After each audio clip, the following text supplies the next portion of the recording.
Hello, everybody. Welcome to another episode of the Webdelics podcast, where we're on a journey to find out the truth about psychedelics and plant medicine, get rid of the myths, and change the narrative. I'm your host, Scott Mason, and with us today is a truly extraordinary special guest, Daniel Carcillo.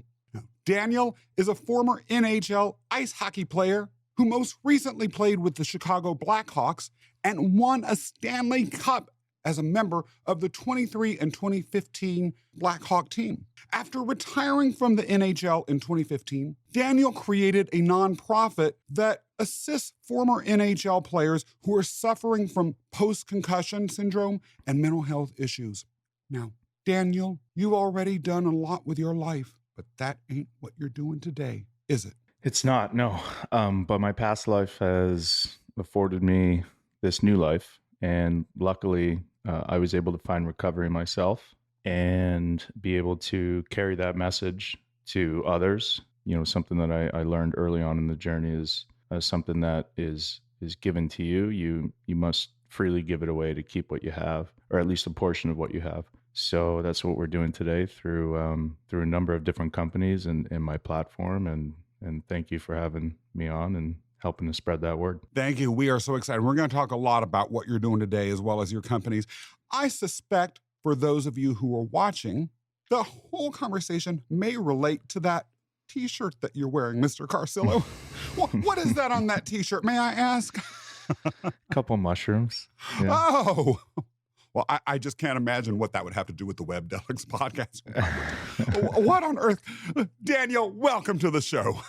Thanks for having me, buddy. Thank you. Now, we're going to talk today about recreating your reality.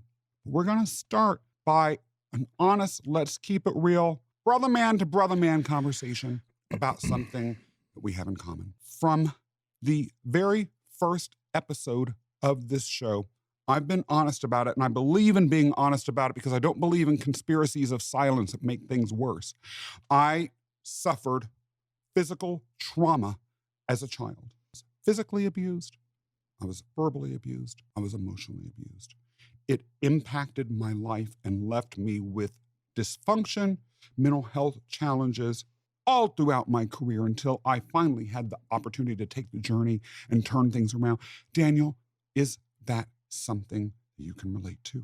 Absolutely. Yeah. From a young age, hockey's very hard on individuals. Coaches can be hard. I was born in 1985, a little bit of a different world than we have today. And the norm was to lean on individuals, break them, and then try to build them up back in a system that coaches would be proud to have an individual play in. And it was very much about the team and sacrificing the individual for the betterment of the team. So there was a lot of physical abuse. There was verbal abuse. There was some sexual abuse with hazing that went on. And it definitely affected who I was as a person. It shaped me and formed me into that alter ego that, if people go on YouTube, see me fight 164 times over my 12-year pro career, and then talk to me in real life, they're pretty much polar opposite people. Wow. But, you know, hockey, there's no out of bounds. There's things that you have to do to be really good. And although the trauma led to addiction issues, relationship issues, emotional issues, self-talk issues, I too was able to turn it around once I found, some natural medicines and went through a ceremony that was extremely difficult, which I don't think is talked about enough in this space. And it just showed me that I was able to turn my negative talk into positive self-talk. I wasn't in a hockey arena anymore. I was in real life. And what governed my life for 29 years, almost 30 years, wasn't working for me anymore. And I needed to change it. And thank gosh, I had some pretty amazing people guiding me along the way. And I did that responsibly. And today I can now look back on that trauma and that abuse and understand that everything was absolutely necessary for me to be sitting here today with good health and 4 healthy kids and a pretty blessed, amazing life. There was so much in what you just said We could have 2 or 3 day conversation about it. Now, as much as you and I love talking to each other, I know neither of us have like 3 days to really dive into this. So let's begin to dive into it. We'll sort of scratch the surface and pull out the most important things that people need to hear in what you said. One of the things that you talked about was how the abuse that you suffered, which I think for a lot of people might be shocking to hear. Perhaps the idea of hazing might not be shocking to hear, but sexual abuse, for instance, being a part of it is, for me as a layperson, startling to hear. But that idea of you being beaten down and then created into something that is a certain way so that the team can have objectives. I was raised by African Americans in a rural community in the Midwest of the United States where there was a lot of racism. And I think in their minds, a lot of the things that I went through was to toughen me up in preparation for what I would face in the world. Unfortunately, it hit a certain point, and also people's personalities are what they are, that it actually broke me down. And it turned me into someone that was always into fights, that was very controversial, very adversarial, ready to attack. And it felt powerful, but it never occurred to me when I was living that there might be a space in which that, like you just said, wasn't working anymore.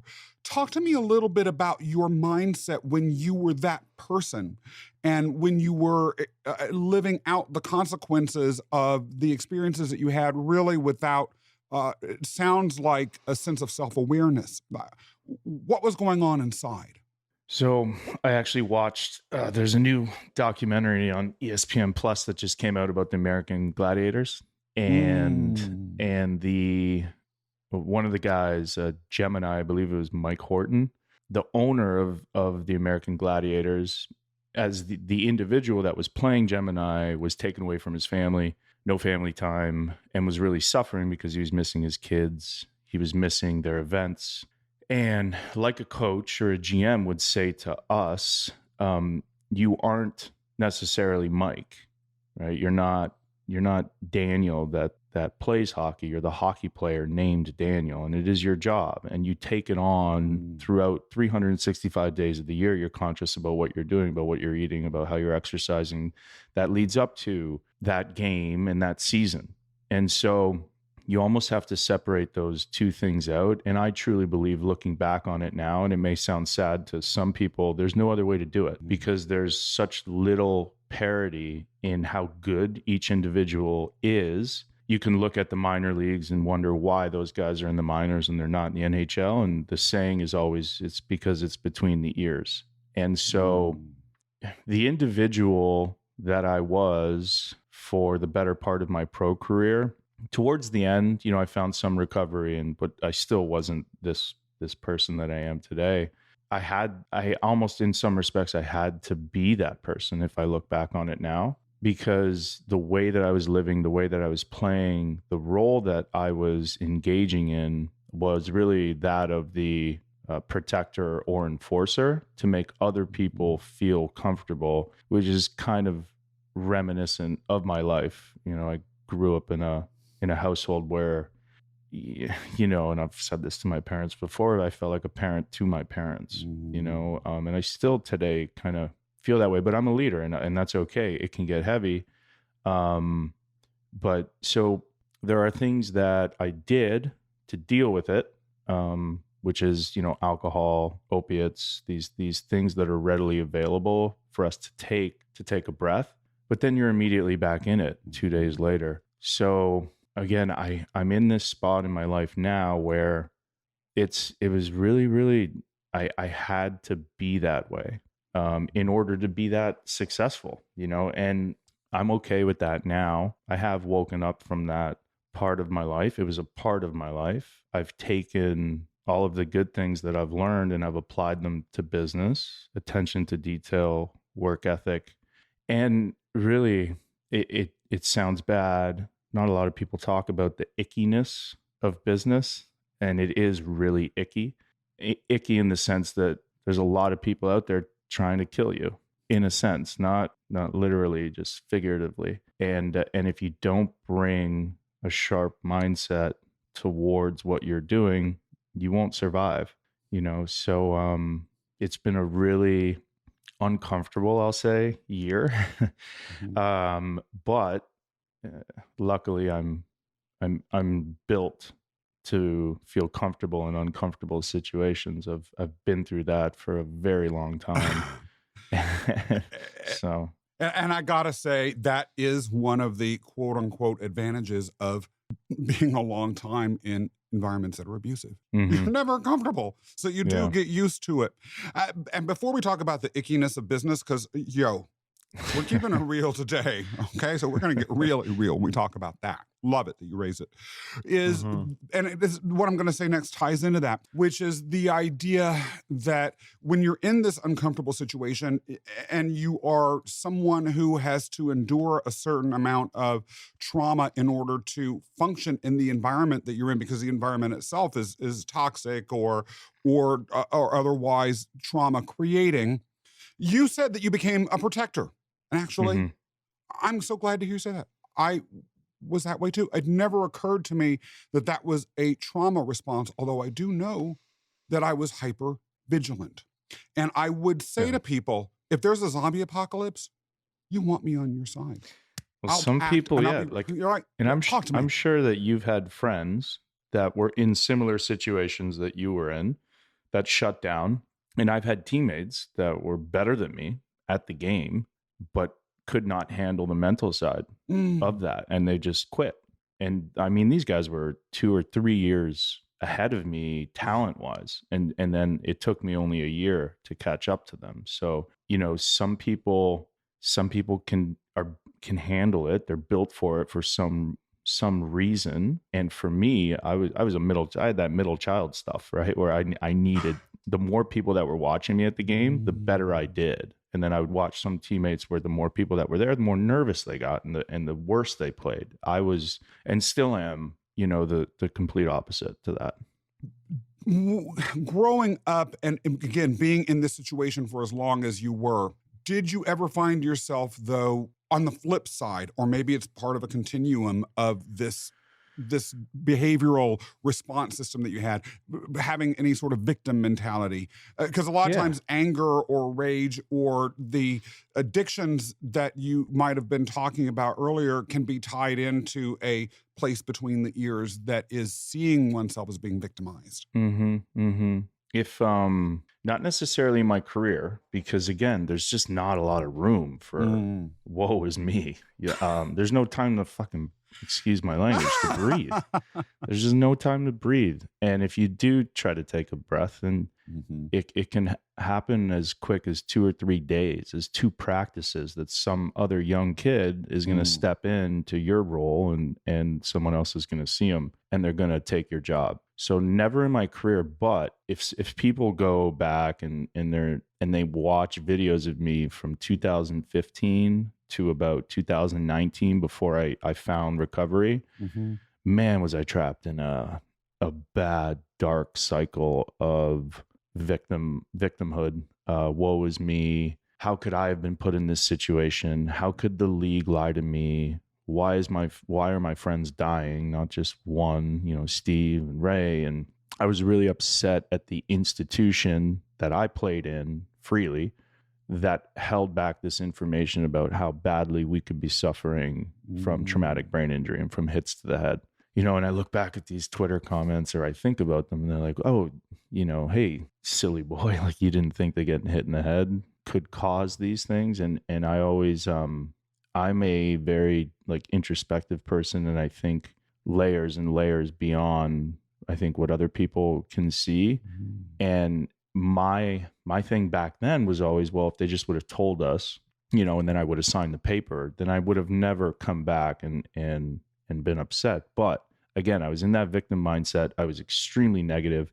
And then luckily when I took this medicine and I was guided through a ceremony, I was able to see that if I continued down that path, it essentially in one sentence told me, you are the creator of your own heaven and your own hell. Right now, you're waking up every day, you're highlighting everything that was wrong with you that you cannot change, everything that was wrong with the institutions that will not change because they're lawyers. It's liability. They're not just going to wake up and change the way that they're doing things. So you can either stay there, where I was extremely suicidal, or you can wake up and then you can start. You know that there's an area here that's going to make people sick. You can create good things because you know that there's going to be sickness.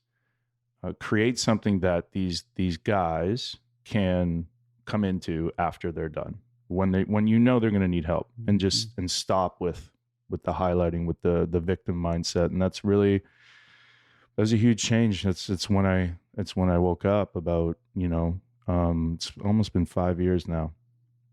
Before we get into that, when I was a kid, I would talk to folks in my family about celebrity stories that we might read concerning suicide, depression, and everyone in the communities I was in, who we viewed ourselves just regular folks, would say, oh, they're depressed all the way to the bank.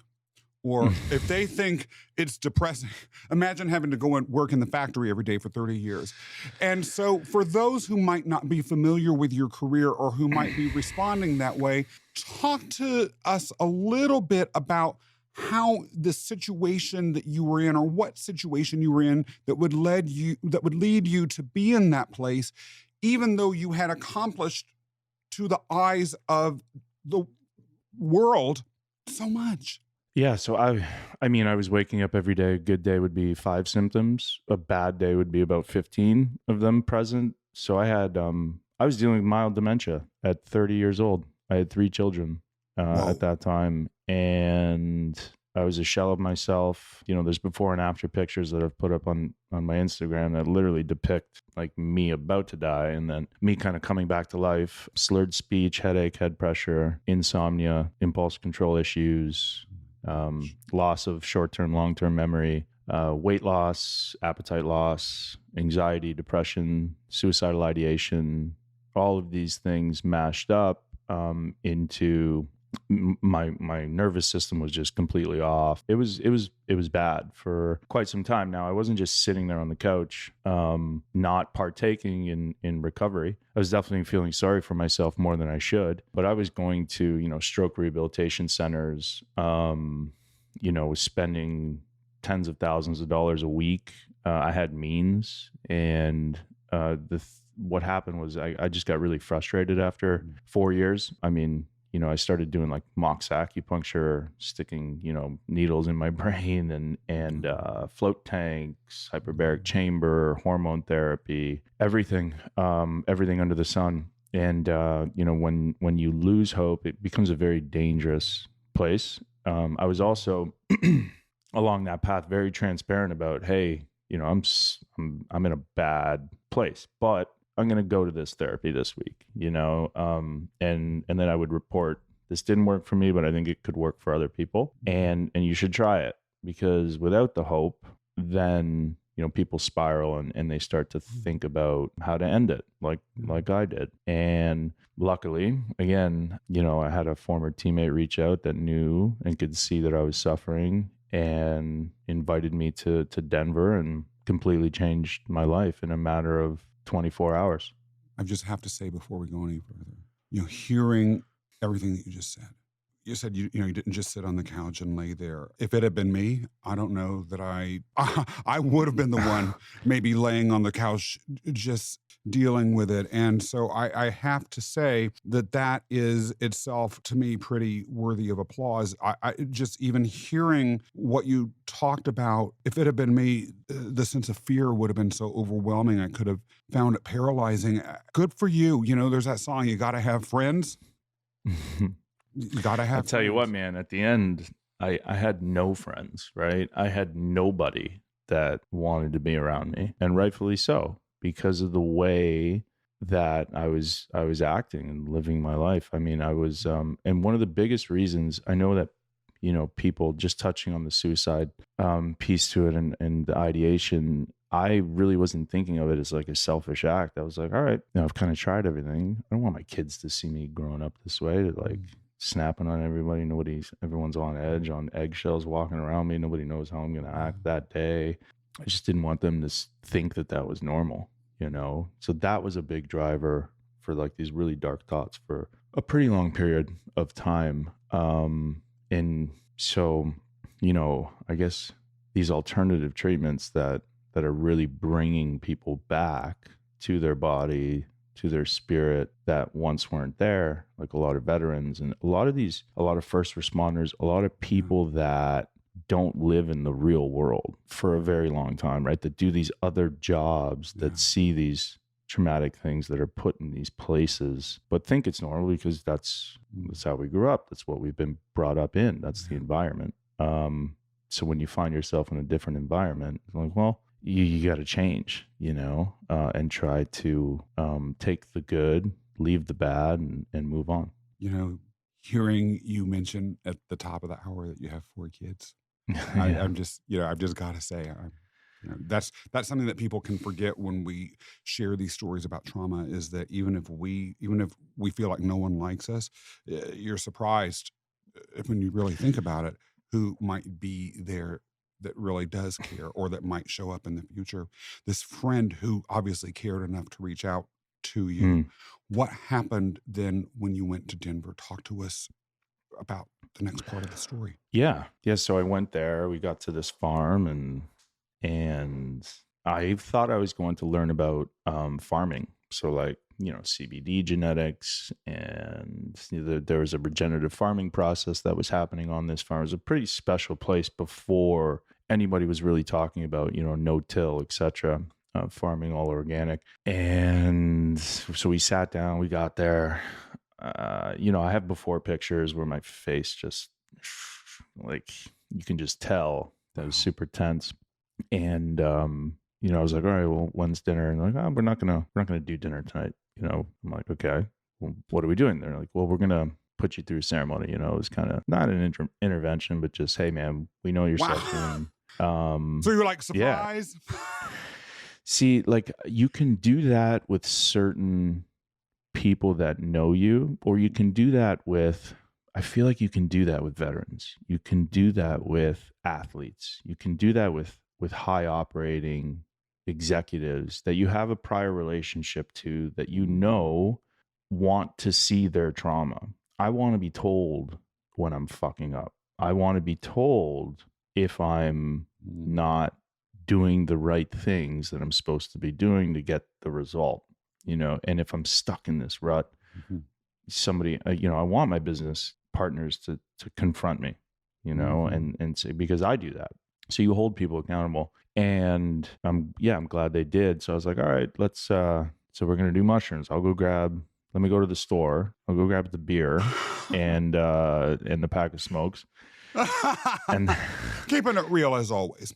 Yeah. And they're like, no, man, we're not recreationally. This isn't something that we're going to do recreationally. I said, well, what other ways are there to do it? So, they basically laid out this plan, and I accepted it. And I said, well, 5.5 grams sounds like a lot. Should I do less? And I was kind of humming and hawing, and I just decided to do what everybody else was doing. I felt that was the dose I needed to do. And, for the first 3 hours, my body was rejecting everything. I was dry heaving or purging an energy out of me. In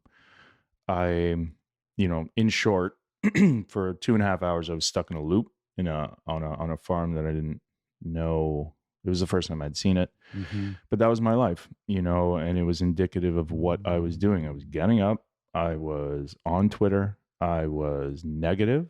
I was highlighting everything that was wrong, and I was just stuck in this rut. I wasn't creating. I wasn't creative. I wasn't enjoying my kids. I couldn't. I was just stuck, right? And so for the first time, it kind of like this light got shown back at me, a mirror, if you will. And, after that, after the 2.5 hours, again, just difficult. We went into another room. We put on 432 hertz, the frequency of nature, some nice music. We laid down. And for the next, 2 hours, it was a really blissful experience. Like, it was really, I grew up Catholic, and my former teammate had long hair. So he came to me as Jesus. And I'll just remember one thing, and this is the last thing, is, he said to me, we want you on this team. And I'm like, me? I'm like, why? I feel like such a loser. And even though I've like been very successful, I've always had this underlying tone of never feeling comfortable, always feeling less than, and doing more. I need to do more. Even though I was in the NHL, I could justify, well, I was a fourth liner in the NHL, right? Or I only played 5 games in that Stanley Cup final run, or I always look to the negative. And when I do this medicine, it just helps me look at the positive, which I think is what, helped me get out of that situation and really turn my life around. I woke up the next day. I remember feeling the way I should, started to research what this did to me, how it took away my slurred speech almost immediately, no headaches. I went outside, I think on day 3, with no glasses. There was no sunlight sensitivity. Yeah, it was pretty remarkable. I have to interrupt and kind of say, what? Did I hear all of that correctly? Your slurred speech was gone. You didn't have...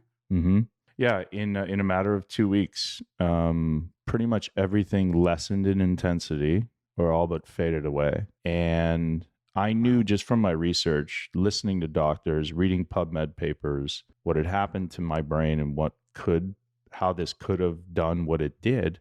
It was pretty much everything that the doctors were telling me, which is they're going to connect my right and left brain hemispheres. I'm sure you've seen the image of the placebo brain, the brain on psilocybin, and the right and left brain hemispheres just communicating. That's what they tell you at stroke rehabilitation centers, right? Is that there's 6 areas of your brain. We're going to identify the one that is shut down due to the trauma, and then we're going to try to wake it up and get it communicating with the other parts of the brain so that you start feeling better. You don't have these impulse control issues, right? Because you're making these new connections and pathways around the trauma. You can never give the old ones CPR.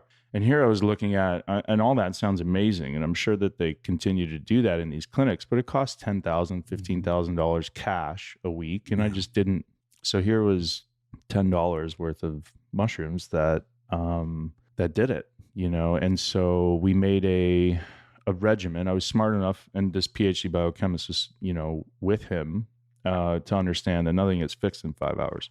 So we made a regimen of subperceptual doses, very, very low doses over a continued period of time. And I did that. I've been doing that regimen less frequently with the higher doses, but now for 5 years. And I test my brain. So I tested my brain 6 months after. I tested my brain before I went there. And then my blood 6 months after. And it came back with no abnormalities. And blood work came back clear. And then that's why I started WeSauna, and I started to work on policy at state level. We got Initiative 81 passed with Decrim Nature, and still believe in those pathways. I think I'm one of the few in this industry that doesn't have strong opinions about which way it should go. I believe in all of the ways. I believe that decriminalized nature, people should, learn how to grow, gather, and gift, and they should have access to their own consciousness, of course. But when I was sick, that would have been near impossible for me to do, right? When I talk to these TBI survivors, that's not something that they're not going to go buy a monotub, substrate, etc. It's a large process to grow. I believe in synthetic. I believe that some people are going to want to go to a doctor and have the doctor prescribe them something that's better than a methamphetamine that they're getting now. Or so I believe in that pathway. And usually these two are at opposites. And then I believe in statewide programs. I believe that you should be able to go to a state like Oregon and accept full spectrum medicine, and so yeah, I've dedicated my life in the last 5 years of my life to this mission of just, number one, first and foremost, I put my health before anything else. And then just trying to advocate and show people what this medicine can do. Let's begin to talk a little bit about your business, particularly because I want to make sure we don't leave the conversation without sharing some of the ickiness of business. And then tying that back into the central theme, which is recreating reality. Well, and one of the things I totally hear, by the way, is that you were able to recreate your reality. And in a way, that's what business is. But let's get back to you and talk about how the business got started.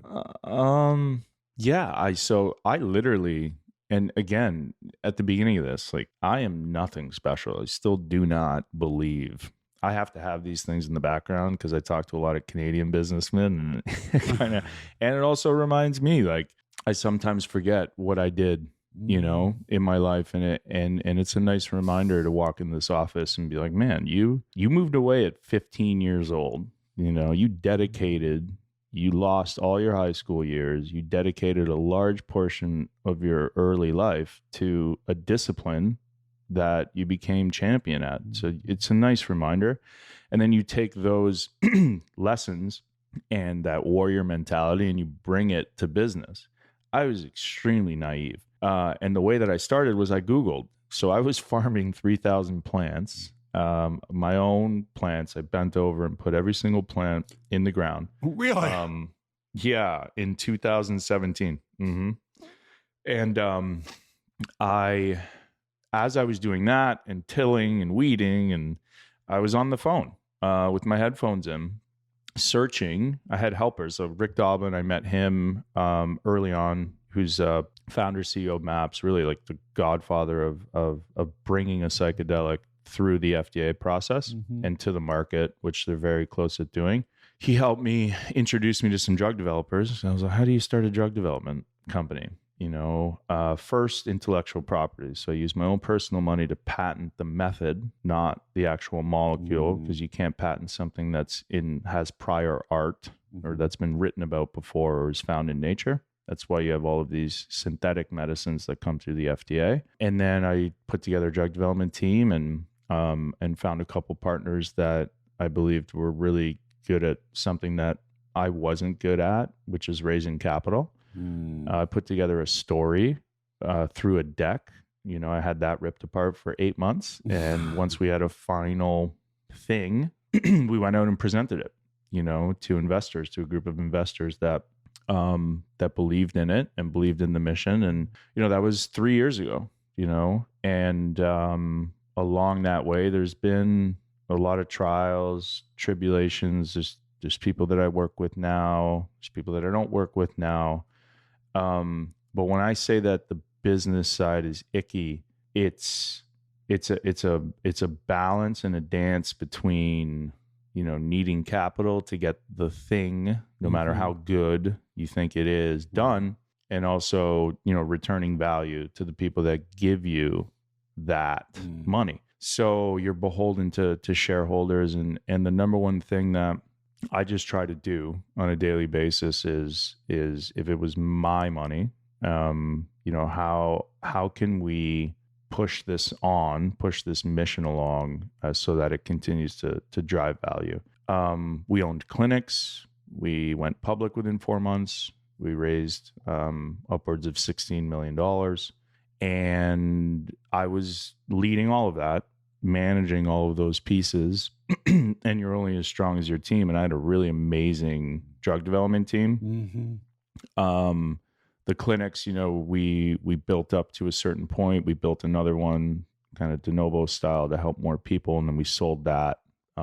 We sold that portion of the business off pretty early on. And then, there's another business within the business, which is running the public vehicle that holds all the assets. And on top of that, I was doing, congressional briefings, doing policy work. So yeah, it's been a fun journey, a lot of lessons, and I wouldn't trade it for the world. And, you just have to fight. You really, really have to fight for what you believe in, and, so again, my past life is I'm definitely built for this. I would be extremely bored and depressed. I think there's kind of no going back now, if I didn't have this. Isn't it a beautiful feeling when you know that you found that place where you also know that there's no going back? Because that's when you know that you, as you mentioned earlier, everything that you went through, you had to go through in order to experience and live what you're doing now, which it sounds like is profoundly connected to your purpose. Yeah, absolutely. And, I think because this is very individualized, right? There's nobody here telling me to wake up and all of these things. I think too, I don't think it's self-sabotage, but you put things in motion so that they hold you accountable. You put these things, these businesses, you put people around you that that are relying on you. So you have to wake up every day and do it. You got to do the thing that you started, and it's like starting a season, So you were 1 year depressed, feeling sorry, having suicidal ideation. After a journey, you ultimately became connected to your purpose. Were able to tie in everything that you'd been through into creating something that wasn't there before, that's helping people and can change lives. And if there is one thing that I can take away from everything that you shared today, Daniel, it's that really psychedelics can be a part of recreating your reality, and I'm profoundly affected by it. If there's one other takeaway that you'd like to share with us today, please do. Yeah, just that it's one tool, and it is profound what it can do for the brain, for the spirit, but it's one thing. Like, I want people to understand, like, when they come into this industry, you'll never see me wearing mala beads or a white robe or any of, don't let this one thing that can change your life around govern your life, right? I see a lot of people get lost in psychedelics. I still exercise. I watch my diet. I watch my sleep. I partake in my family's life. I would say it's one piece of the puzzle, and just like you see some people get lost in the exercise piece, or I really want to caution against people thinking that this is the reason. It was a huge catalyst, don't get me wrong, but that's one catalyst in now 5 years of this health and wellness journey that continues on. I'm glad to hear I won't have to wear a white robe, by the way. Thank you for saving me from that. It's a very strong and strange industry. I'll say that, and that's okay. And there's nothing wrong with that, Yeah. I'm just not the type of, I feel like there's not a lot of people communicating to the mom or the dad or the executive that doesn't want to go to Burning Man, that doesn't want to do those things, right? So like that's where I feel most comfortable. This is where I kind of stay in my lane. Again, I appreciate that in particular. Your homeboy is exactly that sort of person. And that's why I was so excited about talking to you, and why I think your message is going to mean a lot to a lot of people. Thanks, buddy. Thank you. How can people find out more about you? Where can they go? So there's, Instagram, Facebook, Twitter, Daniel Carcillo 13 on Instagram. Pretty much, stay pretty current there, and LinkedIn, just my name. Awesome. Daniel, you've given us a lot to think about, and in a way, you've helped recreate my own reality, as well as a reality, I'm sure, of many people who will be listening or watching. For those of you who have been on this journey with us today, I am so excited about additional topics that we're going to be covering here on the Webdelics podcast. Everything from psychedelics and aging to how psychedelics can help you keep you from being a toxic boss, to how psychedelics can be something that helps you deal with trauma of specific issues related to day-to-day life. For instance, the loss of a child. We're also going to be delving into how you prepare for your first psychedelic journey. It's a rich, rich tapestry that we're going to be going into, and I am so stoked to be bringing it to you all. Now, if you enjoyed today's episode and want to learn more, be sure to subscribe to this podcast, whether it's on your favorite audio platform or on YouTube. Leave us a 5-star review or leave some comments on YouTube. And don't forget to follow us on our own social media platforms, Instagram, TikTok, LinkedIn, YouTube, Facebook. We want you there. Also, tell everyone that you know about what we're doing so the word can be shared and people's lives can be changed. Then go to our website at webdelics.com. That's WEBDELICS.com. And subscribe to our blog for trusted, reliable, and unbiased information about psychedelics and plant medicine. Then, above all else, be sure to come back next time for another episode of the Webdelics podcast.